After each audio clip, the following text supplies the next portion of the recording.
Oh man, unbelievable the journey has been, but all great things come to an end. Any sort of sentimentality or other feelings this week for you? I mean, I'll probably feel it senior night. I'm really dialed in, focused on the game tomorrow, but obviously, my last two times in the bank, it's been a unbelievable journey. Been a lot of ups and downs, great moments, bad moments, but it's all a part of the process. And I mean, I'm honored. I'm excited to play one last good time and go out with a bang with my guys.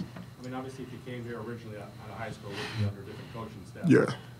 Everything that happened this year, do you kind of look back and say, I wish things were differently and I came here out of high school? I try not to do that with anything in my journey. I mean, even all the negative stuff that I've been through, I try not to look at it as if I could change anything.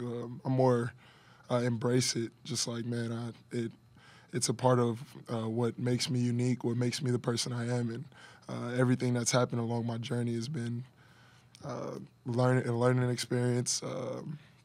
So I just try to focus on it, try to stay positive with it. To be honest. Sort of does, as the end nears, does a sense of urgency increase, or do you try to just stay even keel about it? Oh man, I've been pretty urgent since the end of last year. I can recall the last game just being like, man, it's your last year. You gotta turn it up. You gotta do something different if you want a different result. And that's when I started doing things different, working extremely hard, sacrificing a lot. But I mean, as far as urgency, I mean, our urgency's pretty much been there since day one. So just want to maintain it pretty much. But obviously, if anything, amp it up a little bit. From a team standpoint, 5 games left. You guys are still in the bubble. Every win's very important. What about where the team is mentally? Uh, it's kind of very similar. We're all believers. We all really think that we got a really good chance to do something really big this year. Like I said, we try not to look too far ahead, but I'd say we're ready for our matchup tomorrow. We've crossed our T's, dotted our I's, and put in the necessary work. So we're really excited about tomorrow. But obviously, we wanna finish the season the right way and get as many wins as possible. See you last time out, just Silva and Paul kind of had their way down low. What do you think you guys or you specifically have to do differently this time around? I think they scored a lot off of our mistakes. I mean, we had a lot of ball screen breakdowns and that twirl action. We had a lot of breakdowns in it, and I think we just got to guard smarter. We got to keep a guy in front of a guy, and that was pretty much something. They had a lot of easy stuff, a lot of layups, a lot of blow bys, a lot of blown coverages, like I said. So I think as long as we're matched up with them and we got one person in front of another, I think we have a really good chance. I know you guys probably aren't checking brackets every day, but how conscious are you of kind of how important these last 3 weeks are to the tournament race?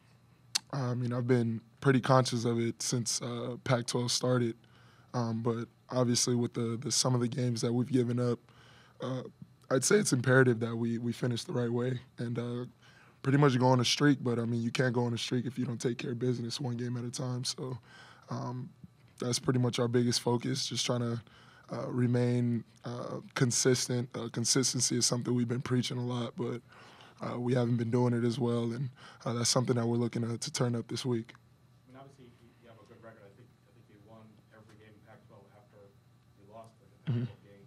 But at some point, does it kind of get exhausting, those roller coasters? It gets old. It gets old, and I mean that's something I've been preaching to the guys as a leader. Is just like, man, like, why does it take us to have this drastic loss or this unbelievable upset for us to turn it up and play the way we know we can play? And that's we've been showing film. We've been showing what it looks like when we do good and do bad. So I think guys are. I mean, I think we've embraced it. I don't think we really. We don't like the feeling of playing bad and losing games that we shouldn't lose. And I mean, going forward, that's just gonna be the mentality. It's just like no regrets. I mean, it's now or never. So I mean, we got to embrace that. So in other words, it's good to have resiliency, but probably not under those conditions. Exactly, because I mean, once you get, excuse me, once we get a tournament time, I mean, the resiliency factor is kind of irrelevant, to be honest. Because I mean, you lose a game, it's over. So we're trying to approach it the same way, and I mean, get better each time we're out. Do you feel too? I mean, to kind of piggyback off that, like you're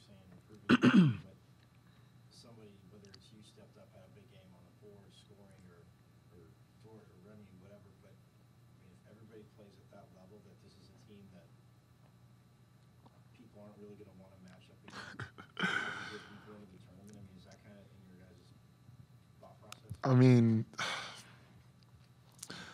I know me personally. I know each and every guy in the locker room. I've been on some really good teams. I've been around. I've been to the tournament. Been to the NIT. I played against some really good teams. And like I said, I mean, talent-wise, and I mean, when we're knocking on all cylinders, like you said, it's a scary sight for teams. And I'm not really as worried about our seeding in the tournament. I'm really not worried about where we be seated at. But like I said, just know if we do so happen to do what we're supposed to do and get in there, we're going to be a team that I don't think a lot of people are going to want to see. Because, I mean, when we're knocking on all cylinders, we're a completely different team. And I'd say, I mean, as good as any team I've seen play.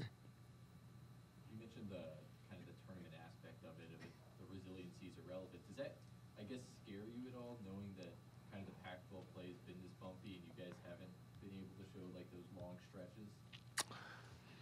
I mean, not necessarily. Some of the games that we've lost haven't been ideal, but I mean, you can't really look at it like that. You just gotta pick up your hard hat and get ready for the next matchup. And like I said, if we continue to look back and man, we don't want to lose any more games, you can't play like that. I mean, you gotta be so dialed in, locked in, and confident in yourselves and in the guys in your locker room that I mean, you're ready to match up with anybody on any given night, and that's how I feel about it.